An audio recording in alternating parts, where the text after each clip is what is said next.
Eu quero vos dizer uma coisa. O senhor Presidente do Brasil, Luiz Inácio Lula da Silva, não vai entrar em Portugal. E nós não vamos deixar que entre em Portugal.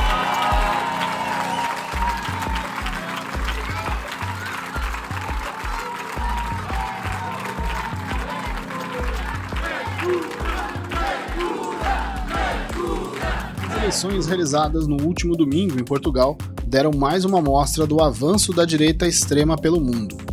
Apesar da vitória do Aliança Democrática, coalizão entre o Partido Social Democrata e o Centro Democrático Social, e a segunda colocação do Partido Socialista, foi o resultado do partido extremista Chega que deu o tom para a nova política portuguesa. A comemoração de Ventura se mistura ao momento entre outros países, como a Argentina de Javier Milei, a Itália de Giorgia Meloni, além de movimentos como o trumpismo nos Estados Unidos e o bolsonarismo no Brasil.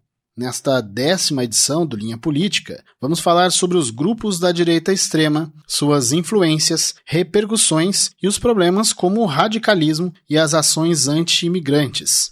Mais uma vez, contamos com o professor Márcio Meirelles. Muito bem, professor. A gente chega à 10ª edição do Linha Política e no programa de hoje a gente vai trazer essa discussão que se torna cada vez mais necessária, cada vez mais viável, que é de um novo momento, uma nova movimentação quando a gente fala da questão da polarização, mas não de Brasil. Na verdade, uma questão mundial, né? Há uma movimentação acontecendo clara com relação à direita extrema. E o último passo desse movimento aconteceu no último final de semana com as eleições parlamentares em Portugal, onde o partido Chega, que é um partido de direita extrema, um partido jovem, né, fundado em 2019, ele quadriplicou o número de cadeiras, passou de 12 para 48, e assumiu um papel preponderante na política de Portugal. E eu queria saber do senhor sobre essa movimentação, essa crescente. A gente vê em outros países, a gente tem uma base forte hoje daquilo que é chamado de direita extrema, por exemplo, na Hungria, na própria Itália, né, com a Meloni, agora Portugal. A gente viu a movimentação da eleição na Argentina com o Milei. Professor, esse movimento que nós vimos e estabelecidos em alguns países importantes, como é que o senhor tem acompanhado isso? E, é claro, com um paralelo à nossa realidade aqui. Eu tenho acompanhado ultimamente esses movimentos aí do crescimento da extrema-direita, começando pela Itália, né, que foi a primeira repercussão que abalou o mundo. Um partido de 12 anos consegue fazer maioria na Itália, né? Aquela líder... Giorgia Meloni. A Meloni, né? Isso. Que tinha trabalhado com Berlusconi, né? Ou seja, a volta da direita na Itália. E aí, nesses países, né, na Suécia, na Hungria, na Polônia, agora em Portugal, né, na Argentina, com o Milei. Então, na verdade, esses movimentos de direita é uma prova do fracasso da esquerda. A esquerda não se modernizou, a esquerda ficou com o mesmo discurso, e isso fez com que a direita renascesse.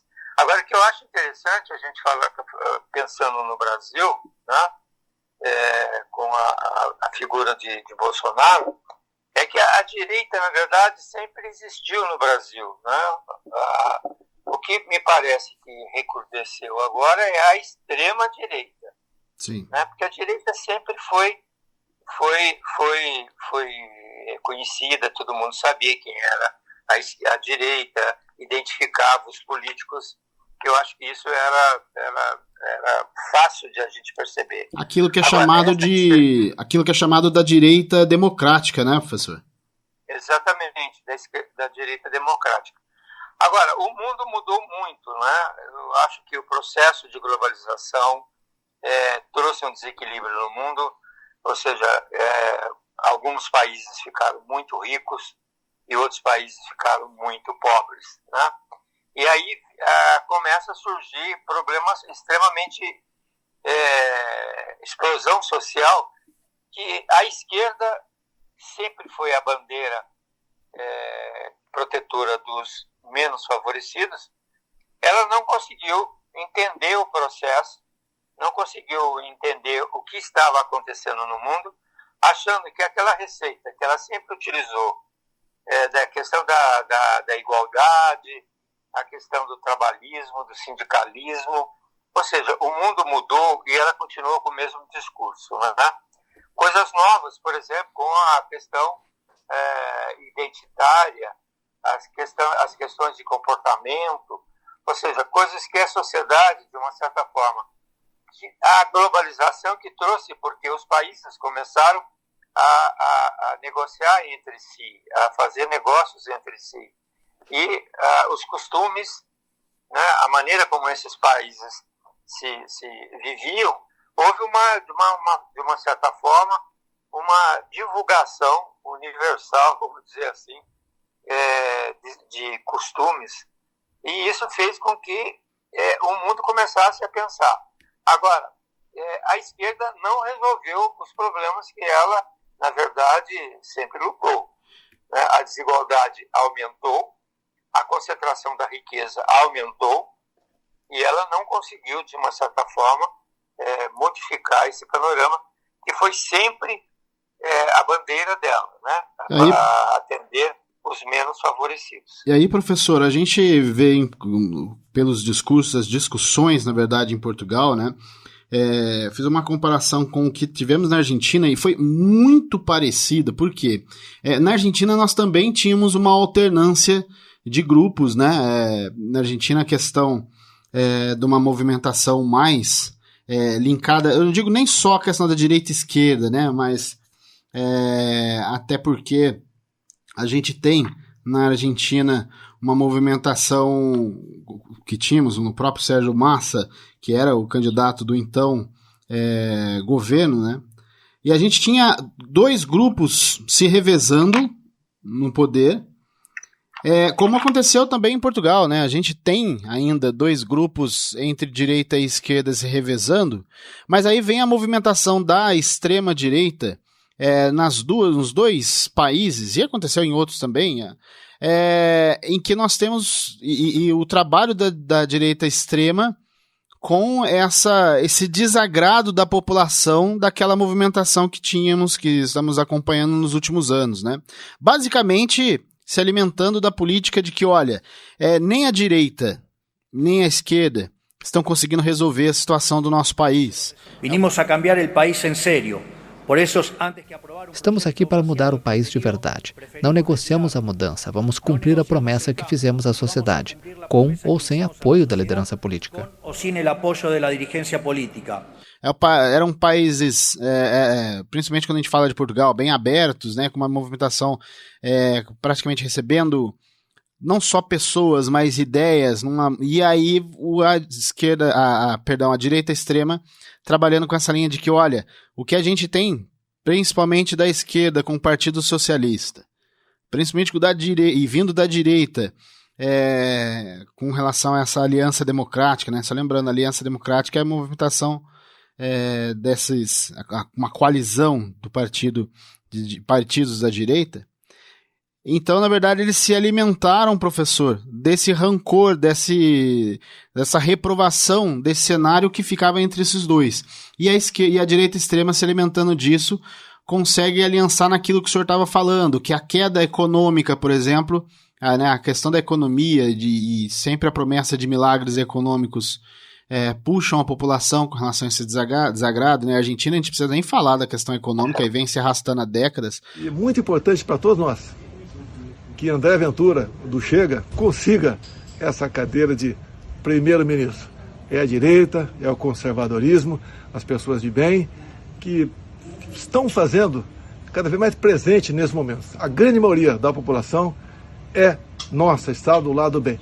E eu queria perguntar para o senhor, nessa linha, esse discurso da direita extrema, de se alimentar do rancor da situação atual, aliados como o senhor estava falando, por exemplo, pautas de costumes, né? A gente via, não só nos dois, aqui no Brasil, a gente vê nos Estados Unidos também com o Trump, algumas discussões que trabalham a questão da pauta de costume, políticas contrárias a imigrações, né? A gente teve o Trump esses dias fazendo um discurso terrível com relação aos imigrantes e nem sempre, ou quase nunca, aliados a informações de fato, né? Professor, é uma política que se alimenta cada vez mais da desinformação e do desgosto com o cenário atual? Bom, eu acho o seguinte, toda essa crise tem uma origem, né? Eu acho que todo esse movimento, se a gente começar a pensar, a estudar, a gente vai achar as causas. Na minha opinião, o grande problema de tudo isso, dessa alternância do poder, que eu, de certa forma, eu não acho negativo. Eu também não. Agora, é preciso que realmente a esquerda seja esquerda e a direita seja direita. E ela resolva os problemas da sociedade, pelo menos esses que estão aparecendo aqui. Mas o problema que essa questão, essa divisão de direita e esquerda, ou de extrema direita, de extrema esquerda, ou seja, essas subdivisões, porque nem elas mesmas estão consolidadas. E a origem de tudo isto é a crise de confiança nas instituições, né? A descrença nos partidos tradicionais, o descrédito na democracia, porque ela não consegue resolver esses problemas, né? Isso que é o perigoso, né? E a percepção da corrupção, né? Que abre espaço. Portugal é um caso típico de corrupção, né? Também há corrupção lá, tanto quanto aqui. Sim. Então, a extrema-direita, de uma certa forma, ela se ocupa desse espaço, e a esquerda faz o seguinte, a derrubada do sistema. Porque, na verdade, não existe uma caracterização, ou seja, não existe um inimigo comum que esteja aparente. Na verdade, todos esses problemas que nós estamos vivendo foram problemas novos trazidos, na minha opinião, pelo processo de globalização, em que os países começaram a se mostrar, ou seja, seus costumes, seus hábitos, as suas preferências políticas, né? E aí nasce, né, aquele problema que é, por exemplo, hoje eu ouvi uma notícia muito complicada, né, do aparecimento do neonazismo, de células neonazistas em Santa Catarina, né? Porque aí, e na Alemanha também, a volta do nazismo na Alemanha é uma coisa assim preocupante. Então, porque esses movimentos trazem essa polarização política, ela traz o ressurgimento do conceito de nacionalismo, né, que cria esse ambiente propício para um discurso extremista. Veja o nosso caso do Bolsonaro. Ele não tem um discurso tranquilo, de soluções, de análise de problemas, ou seja, ele inclusive usando símbolos de uma arma na mão. Então, é todo um arquétipo de um autoritarismo, né? E aí, isso professor? É muito perigoso. Na verdade, só para terminar, na verdade, quem descobriu o nós contra eles foi a direita. A direita sempre foi nós contra eles. Ou seja, a própria esquerda, por falta de discurso, se apropriou desse nós contra eles, né? E é isso que a gente está vendo hoje, essa alternância de poder que deve ocorrer no Brasil, vai ocorrer no Brasil. Não sei como, mas eu acho que deve ocorrer no Brasil, porque o PT não está conseguindo entregar, ou pelo menos não está conseguindo se comunicar com a sociedade. E até porque a polarização, como a gente estava dizendo, ela se alimenta, a polarização em si, né? Tanto nos dois lados se alimentam da reprovação, e a reprovação sempre tem o foco do governo atual, né? Então há essa questão da alternância. E aí, professor, nessa linha que o senhor estava seguindo, das movimentações serem parecidas, né? Como o senhor falou sobre o nacionalismo, isso estava travestido já nos discursos de Trump já de há muito tempo, no próprio, como o senhor citou, o próprio Bolsonaro, aquilo que a gente viu do Milei, a própria Meloni na Itália, e assim, não escondendo em nada o quanto ela é admiradora do Mussolini, sabe? Assim, figura execrada pelo mundo. E aí, a gente tem e nessa questão das pautas também, como o senhor disse, né, a questão armamentista, nacionalista, o uso muito da questão de igreja, né, o cristianismo, é claro que não estou falando aqui da fé em si, mas o uso da igreja por meio da política, né. E aí, professor, eu queria que a gente fazer também uma análise sobre algo que também é parecido, que a gente tem ideias com relação a essas movimentações da extrema, né, da extrema direita, ideias, necessidades, tudo capitaneadas normalmente por uma figura. Por exemplo, a gente fala sobre o bolsonarismo hoje, que o bolsonarismo ele vai além do Bolsonaro, mas não vive sem o Bolsonaro. Teria uma dificuldade muito grande de viver sem o Bolsonaro.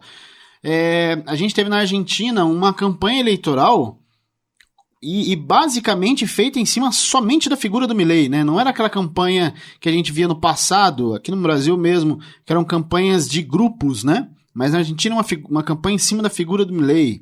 No próprio Estados Unidos, né?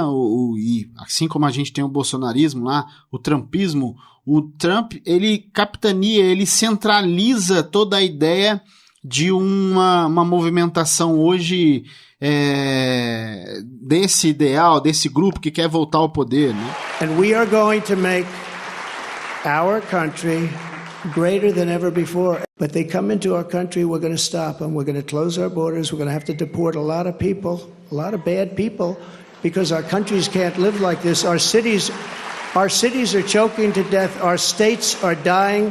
And frankly, our country is dying, and we're going to make America great again, greater than ever before.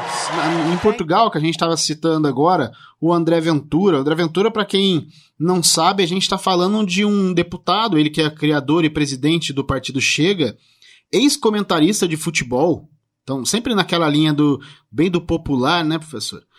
E também com ideias mais assim, muito parecidas às de Bolsonaro, às de Milei, do próprio Trump. O Trump tem em outras questões, até por questões culturais. E aí, professor, a minha pergunta em cima de tudo isso vem de uma fala do Lula, que disse há alguns dias que a polarização no Brasil, hoje, ela é entre um partido e uma pessoa. Porque o Lula, ele tenta passar a ideia de que a polarização é entre o PT e os seus parceiros, e do outro lado, para o Lula, existe uma figura que é o Bolsonaro. Se a gente for tomar como base esse pensamento do Lula, não seria algo ainda mais que manifesta uma devoção dessa movimentação, porque a gente está falando então, e acaba fortalecendo esse movimento da direita extrema, essa fala do Lula, porque a gente está falando que a solução pelo lado, como o Lula vê da esquerda, é de um movimento, e já pelo outro lado é vinculado a uma figura, e você não dá mais força a essa figura? Bom, se a gente for buscar na história, a questão do nacionalismo sempre perpetua a figura de uma pessoa, de um líder só, né? Ou seja, e nos tempos modernos, hoje, né, porque naquela época o líder ele conseguia reunir as forças políticas. Hoje, na verdade, ele não consegue reunir todas as forças políticas e se centraliza na pessoa, porque as necessidades da sociedade são difusas, são muitas, são enormes. Então é difícil você ter uma sociedade unida em torno de uma determinada ideia. Cada um, de uma certa forma, puxa para os seus interesses. É a questão da distribuição da renda, é a questão do emprego, é a questão do salário, é a questão, né, da moradia. Enfim, há uma série de pleitos da sociedade difícil você formar um grupo de ideal, ou seja, de ideias de uma corrente política. Então, há um certo, por exemplo, um certo desespero da sociedade em busca de alguém que resolva os seus problemas. O salvador, né? O salvador da pátria, que isso aqui no Brasil é muito comum, a gente sabe disso. Quantos salvadores da pátria a gente teve aqui no Brasil que, de uma certa forma, não resolveram os problemas da sociedade. Então, o nacionalismo, ele perpetua a figura da pessoa, né? É o líder, ele se aglutina em função daquilo e transfere a esse líder toda a capacidade, ou seja, toda a possibilidade de resolver seus problemas, que não é mais assim, né? Então você veja, da mesma forma que a esquerda assume o poder, ela também cai. Na América Latina, veja isso no Chile, um ano é um, outro ano é outro. Ou seja, porque eles não estão conseguindo trazer uma ideologia única para uma sociedade que tem vários problemas. Na Alemanha foi muito simples.